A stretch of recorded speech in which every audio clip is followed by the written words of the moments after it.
Reclaiming Your Freedom, an exploratory journey through philosophical wisdom in a world saturated with distractions, opinions, and societal pressures.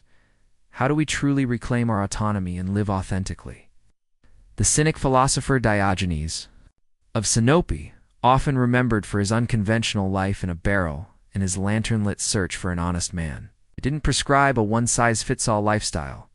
Instead, he challenged us to adopt his unflinching gaze to pierce through the illusions of status, wealth, and convention, stripping life down to its essentials. This isn't about asceticism for its own sake, but about awakening to personal freedom, questioning borrowed desires, and boldly being oneself without seeking permission.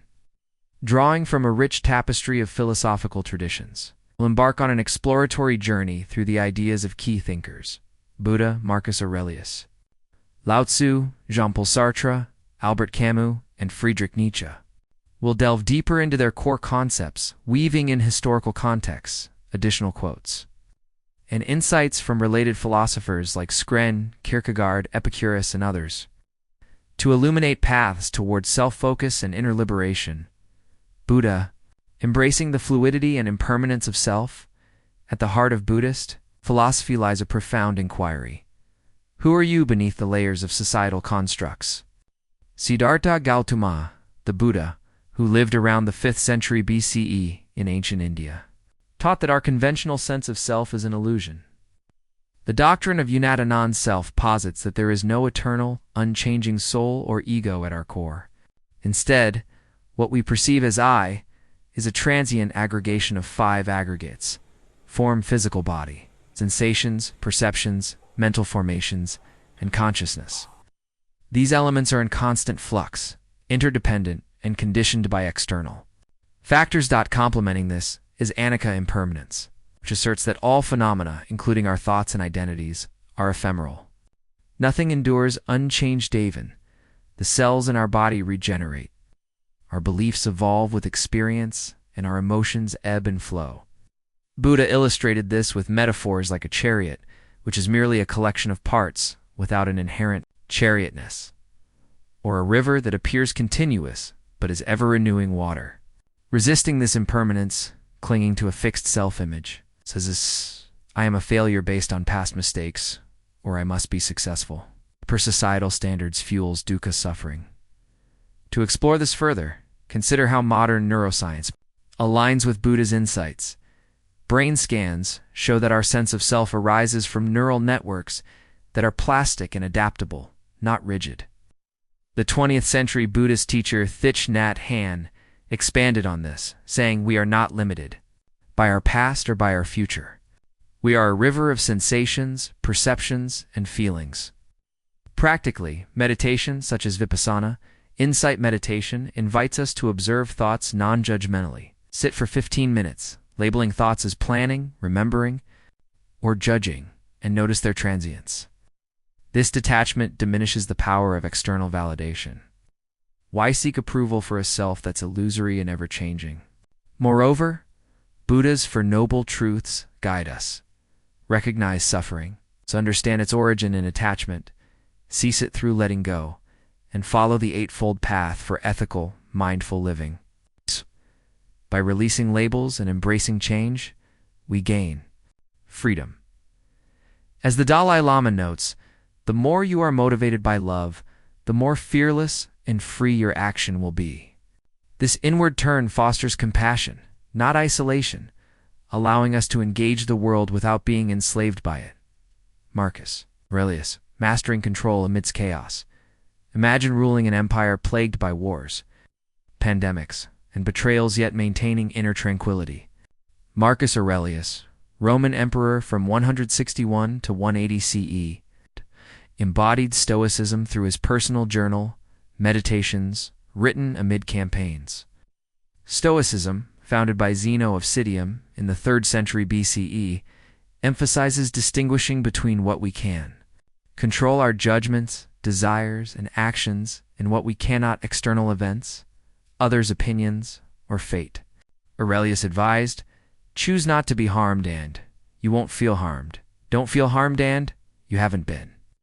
This dichotomy of control is exploratory in its application. Worries about reputation or uncontrollable outcomes drain energy without yielding results. Aurelius practiced premeditatio malorum, premeditation of evils, mentally rehearsing adversities to build resilience. For instance, if criticized, ask, does this opinion alter my values or actions? If not, dismiss it. Epictetus, a former slave and Stoic teacher, reinforced this. It's not what happens to you, but how you react to it that matters. Seneca, another Stoic, added voluntary discomfort exercises, like fasting, to prepare for hardships. Contemporary psychology validates these ideas. The locus of control theory by Julian Rotter shows internal focus correlates with well-being, while cognitive behavioral therapy (CBT), inspired by Stoicism, reframes thoughts. Transform this rejection defines me into this is a setback. I learn from it. Journal nightly like Aurelius. List 3 things in your control today and how you responded. This practice cultivates apatheia, equanimity, freeing you from external chaos. As Aurelius reflected, the happiness of your life depends upon the quality of your thoughts.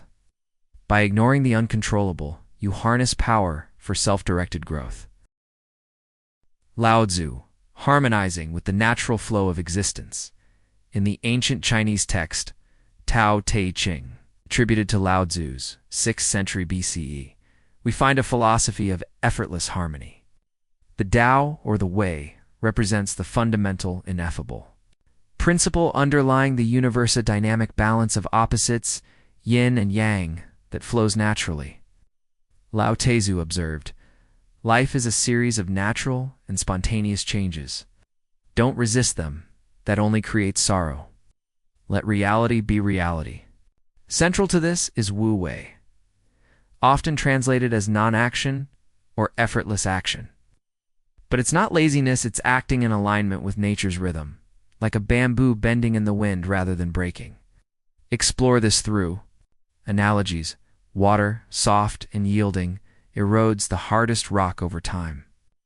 Chengju, a later Taoist, told parables of skilled artisans, a cook dissecting an ox with intuitive grace, or a swimmer navigating rapids by feeling the currents. In daily life, if a goal feels forced, pause. Is resistance from ego or misalignment? Adapt by finding alternative paths, reducing stress. Taoism critiques societal rigidity, ambition, competition, and control as sources of disharmony. Lao Tzu warned, he who tries to shine dims his own light. Instead, embrace simplicity and presence. Mindfulness practices, like walking in nature and observing without judgment, embody this. The 20th century interpreter Alan Watts connected Taoism to modern flow states in psychology, where immersion leads to peak performance.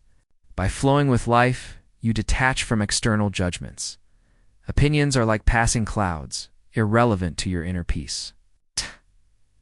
Ultimately, Taoism invites surrender, not defeat, but liberation. To the mind that is still, the whole universe surrenders. Jean-Paul Sartre, embracing radical responsibility. Jean-Paul Sartre, 20th century French existentialist, proclaimed in Being and Nothingness, 1943, man is condemned to be free.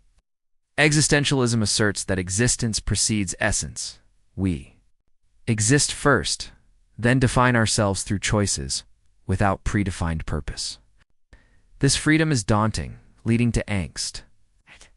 But Sartre urged embracing it. Bad faith, mauvaise foi, is self-deception, denying freedom by hiding behind roles or excuses. A waiter who identifies solely as waiter forfeits potential. Someone blaming circumstances for inaction evades responsibility. Sartre's example, a woman on a date who ignores flirtation to preserve ambiguity. Kierkegaard, the father of existentialism, described similar despair in avoiding authentic choices. To counter, reframe language, I choose to stay. In this job, for security owns the decision, empowering change. Action defines us. You are what you do, Sartre said. Want to be a writer? Right? This echoes Aristotle's virtue ethics habits, shape character, practically set small choice-affirming goals. Decline a social obligation if it doesn't align with your values. Sartre's partner, Simone de Beauvoir, applied this to feminism. One is not born, but rather becomes, a woman, highlighting constructed identities. By owning choices, you forge an authentic self, immune to external definitions. Albert Camus, rebelling against the absurd. Albert Camus, in The Myth of Sisyphus, 1942, confronted the absurd, the clash between our desire for meaning and the universe's silence. Life lacks inherent purpose, but this isn't nihilism, it's an invitation to create meaning, Camus wrote. The absurd is born of this confrontation between the human need and the unreasonable silence of the world. Revolt means lucid acceptance and defiance. Imagine Sisyphus happily pushing his boulder, finding purpose in the act. Stop chasing illusory goals like eternal success. Embrace experiences. Epicurus advocated ataraxia, tranquility through modest pleasures, aligning with Camus. Call to savor moments, a sunset, a conversation without justification. Practically, journal absurd pursuits. Are you seeking validation in a meaningless chase? Redirect to personal joys. The Camus absurd hero lives passionately, quantity over quality, echoing Kierkegaard's leap of faith into subjective meaning. Freedom emerges without cosmic scripts. Societal expectations dissolve. Friedrich Nietzsche, becoming the creator of your destiny. Friedrich Nietzsche, the 19th century, critiqued herd morality, unquestioned conformity, stifling individuality. In Thus Spoke Zarathustra, he introduced the Übermensch. It's not a superior being, but one who transcends slave morality, creating personal values. Become who you are, he urged, rejecting imposed norms. Question beliefs. Trace origins, family. Culture. Abandon approval-seeking. He who obeys does not listen to himself.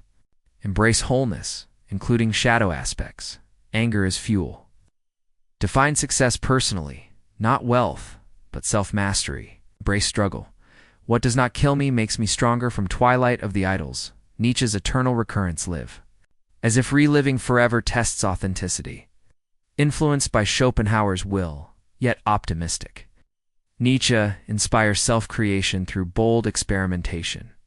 Charting your own course. These philosophies intersect. Buddha's impermanence aids. Camus' absurd acceptance. Sartre's responsibility complements Nietzsche's creation. Aurelius' control harmonizes with Lao Tzu's flow. Explore by reading originals, journaling insights, or discussing with others. The journey inward liberates. Diogenes' lantern now illuminates your path. What uncharted territory will you explore next? Did this video add anything new to your knowledge? Click the like button and tell us in the comments which part of the video and which piece of information you liked and were curious about. If you aren't subscribed to Edgelosophy channel, subscribe now as we delve deeper than others dare.